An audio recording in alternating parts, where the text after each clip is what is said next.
জুলাই হত্যা মামলার আসামি শহীদ আফ্রিদকে বিশেষ অভিযান চালিয়ে বরিশাল থেকে গ্রেপ্তার করেছে পুলিশ।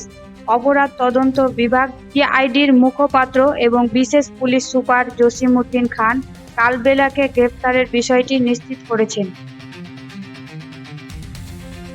তিনি জানান, সিআইডি অভিযান চালিয়ে তাকে বরিশাল থেকে গ্রেপ্তার করেছে এবং তাকে ঢাকায় আনা হচ্ছে।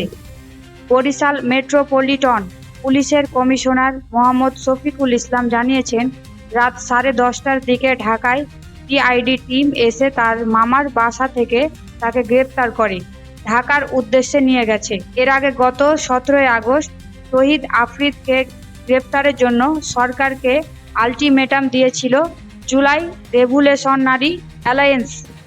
সংগঠনটির ফেসবুক পেজে এক পোস্ট দাবি করা হয়, আফ্রিদি শুধু বর্তমান সরকারের সময়কালের নয়, 15 আগস্টের আওয়ামী লীগ ক্যাম্পাইনের সময়ও অর্থ সরবরাহের সঙ্গে যুক্ত ছিলেন।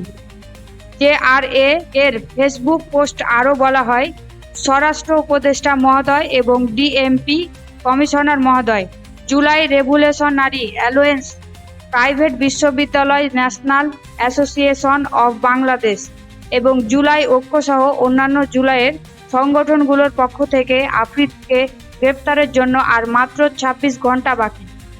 গত 17 আগস্ট কন্টেন্ট ক্রিয়েটর শহীদ আফ্রিদের বাবা এবং বেসরকারি টেলিভিশন মাই টিভির চেয়ারম্যান মোহাম্মদ নাসিরউদ্দিন সাথীকে রাজধানীর গুলশান এলাকা থেকে গ্রেপ্তার করে ঢাকায় মহানগর গোয়েন্দা পুলিশ ডিবি যাত্রাবাড়ি থানায় দায়ের করার একটি হত্যা মামলায় গ্রেপ্তার করা হয়েছে।